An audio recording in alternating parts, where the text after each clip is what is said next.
Lutte à la pauvreté et lutte pour l'environnement sont souvent deux grands enjeux de notre société et c'est très exactement ce dont on va parler dans cette entrevue. En deuxième partie de l'entrevue, on ira rejoindre au marché Tradition Guy Patry, qui est le propriétaire du marché Tradition et propriétaire aussi du marché de Compton. On parlera avec lui des paniers de l'espoir, donc de tout ce volet lutte à la pauvreté.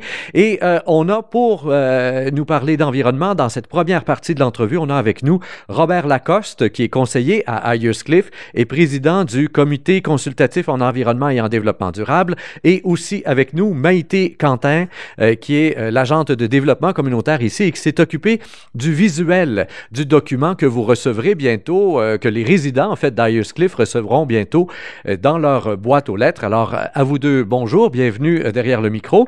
Monsieur Lacoste, je commence avec vous. Donc, longue réflexion de la part du comité consultatif en environnement, dans laquelle on veut tout à coup que la réflexion devienne très concrète au quotidien dans la vie des gens. Absolument. Le comité consultatif en environnement s'est réuni au cours des derniers mois avec le projet de mettre sur pied un document qui va être disponible au début de l'année prochaine. Ça va être envoyé en même temps que le calendrier de récupération des déchets et du recyclage et tout ça, pour aider les gens à comprendre les enjeux autour de la récupération et des méthodes d'amélioration de nos habitudes de vie en matière d'environnement. Alors, le document va tout simplement nous guider vers des conseils pour aider à la réduction des déchets, à l'augmentation peut-être de nos efforts en compostage, par exemple, et en recyclage. Ce document, juste le fait d'avoir un document envoyé par la ville me ramène à la mémoire le dernier gros document qui a été fait par la ville de Sherbrooke. Et là, plusieurs se mettaient à décrier la chose en disant, bon, ben c'est bien beau, mais ça s'en va direct dans le bac à recyclage. Ça sert à rien aujourd'hui d'imprimer des documents. Toute l'information est déjà sur le web. Et puis là, on voyait les commentaires sur les réseaux sociaux là, qui plantaient le document en question. Comment vous allez faire pour éviter ce genre de réaction chez vous? En fait, le document est pas très volumineux. Il a 4 pages en anglais, 4 pages en français, mais il va surtout guider les gens vers le site Internet de la municipalité qui, lui, va avoir tous les détails de chacun des sujets qu'on va mettre à l'avant avec notre proposition de réduction de déchets et de meilleure consommation d'eau potable, par exemple. Donc, c'est un document, on le comprend bien, là, qui va nous référer souvent vers le web lui-même, vers des applications. Maïté Quentin, c'est vous qui avez monté le document en question. Ça va être facile de pouvoir passer du document et puis de se référer après ça au site web si on veut un complément d'information? Oui, bon, l'identité graphique du document va se refléter sur le site Internet également. Donc, les gens vont faire facilement le pont entre le document papier et le site Internet. Il y aura également des informations ponctuelles mises sur la page Facebook, évidemment. Puis, le document se voulait papier au départ parce qu'on est conscient qu'à Ayerscliff, on a une partie de notre population qui le demande encore. C'est une population qui est moins à l'aise peut-être avec le web. Donc, le document sert vraiment de guide pour les diriger vers soit les applications, soit le site Internet en lui-même.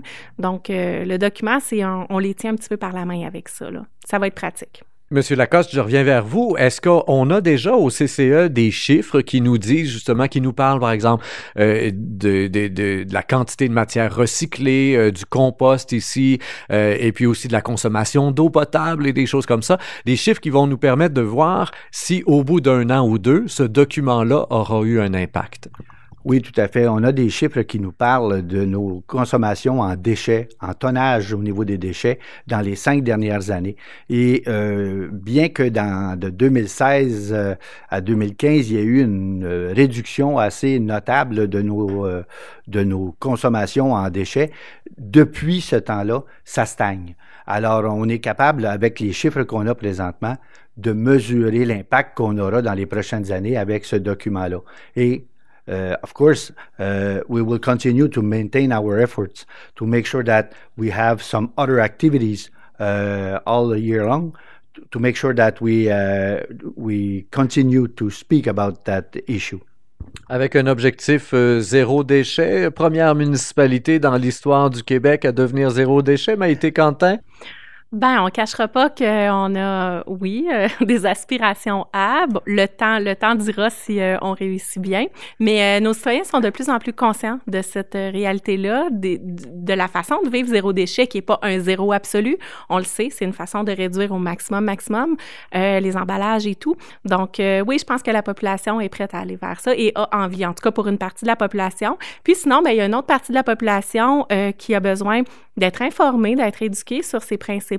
Et c'est la raison pour laquelle la dernière page du document contient l'information sur la création d'une nouvelle patrouille verte, qui est un regroupement de citoyens, finalement, puis c'est encore à construire. Donc, on invite les gens à lever la main pour venir nous aider à, justement, éduquer puis transférer cette info-là.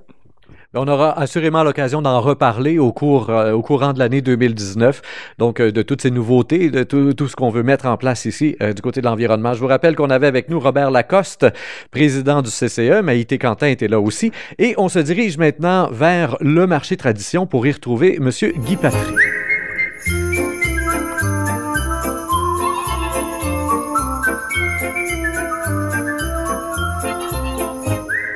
On y est maintenant. On est en compagnie de M. Guy Patry, qui est propriétaire donc du marché Tradition ici à Ayerscliff et aussi du marché à Compton, comme on le disait en ouverture. Et M. Patry, donc, vous êtes un des rouages importants de cette guignolée, finalement, ces paniers de l'espoir. Ça porte différents noms, mais toujours est-il que l'intérêt et l'objectif est toujours le même, prendre soin de ceux qui en ont un peu moins dans la période des fêtes. Absolument. Nous, depuis les dernières années, on contribue au panier de Noël. Donc, notre famille, nous, vu qu'on est épicier, on voit beaucoup de personnes qui sont en manque de produits. Puis Noël, nous, ça fait partie de familial. Donc, quand on voit des personnes en manque de denrées ou quoi que ce soit, on trouve ça très triste à Noël, parce que Noël, c'est une fête pour être heureux. Et donc, nous, c'est donné au suivant, autrement dit. Puis de montrer à nos enfants aussi sur l'autre côté que c'est important que Noël, c'est joyeux avec tout le monde. Vous êtes ici sur le plancher, vous voyez probablement à peu près toute la municipalité passer. Moi, quand je viens ici en tant que touriste, puis que je m'installe sur la plage d'Ayerscliff, puis que je me promène dans le village avec les belles grosses maisons cossues, tout ça, pas nécessairement l'impression qu'il y a beaucoup de pauvreté à Ayerscliff. Pourtant, vous me dites, là, vous la voyez ici, là. Absolument. Donc, on voit ça. On peut pas le voir en tant que touriste, mais en tant que marchand, nous, on connaît tout le monde parce qu'on fait partie d'une famille, autrement dit. Le village d'Ayerscliff, ça fait partie d'une famille. Donc, tout le monde se connaît. Tout le monde s'entraide. Donc, moi, je peux me le permettre de le faire en étant épicier, puis à connaître ces gens-là aussi. Puis, on s'enligne de même à tous les années. Et est-ce que c'est vous qui, après ça, allez redistribuer les sacs? Comment ça fonctionne? Est-ce que vous êtes en collaboration avec d'autres organismes ici à Ayerscliff? Oui, comme l'Église, eux, ont des personnes expérimentées là-dedans. Donc, les gens achètent les sacs de denrées ici au magasin et nous, on les retransmet à ces personnes-là qui vont distribuer durant la fin de semaine des denrées qui vont pouvoir donner aux familles qui en ont besoin. Parce que c'est une nouveauté, effectivement, qu'on a vu apparaître dans le paysage, que ces sacs en papier qui sont déjà préparés, finalement, on achète au montant de 10 $ et on ne sait pas trop ce qu'il y a dedans, mais on s'imagine que c'est bon. C'est des produits du canage ou quoi que ce soit, des produits non périssables que les gens emmènent chez eux, qui vont pouvoir garder pour, j'espère, une couple de mois. Mais de toute façon, les gens qui vont en recevoir beaucoup. Ce ne sera pas un sac par personne, ça va être beaucoup de sacs que les gens qui ont en besoin vont pouvoir utiliser chez eux-mêmes. Alors, merci beaucoup, M. Patry, pour cette portion de l'entrevue. Et on va conclure tout ça avec Maïté Quentin, qui nous a suivis jusqu'au marché de tradition. Et ça prend maintenant les petits détails techniques, la finalité, les dates et tout ça, là. Les dates, en fait, on n'oublie pas que le 8 et le 9, c'est le village de Noël d'Ayerscliff, une fête pour avoir du plaisir. Mais Noël, à la base, c'est une fête de partage. On demande aux gens d'être généreux, de passer au marché de tradition, acheter des sacs de denrées au coût de 10 $, mais également, s'ils préfèrent faire une sélection eux-mêmes, ben ils achètent des produits puis ils viennent tout simplement les déposer. Il y a 3 points de chute, le 8 et le 9, auberge Ayerscliff, église Beulah, puis le marché de tradition. Donc, c'est tout simple, puis c'est le partage. Et voilà, donc vous y êtes tous conviés à ce partage de Noël. Et je vous invite aussi à partager l'entrevue, chers auditeurs, comme toujours, à faire connaître la chose sur Facebook, Twitter et autres réseaux sociaux. Au microphone, Rémi Perra.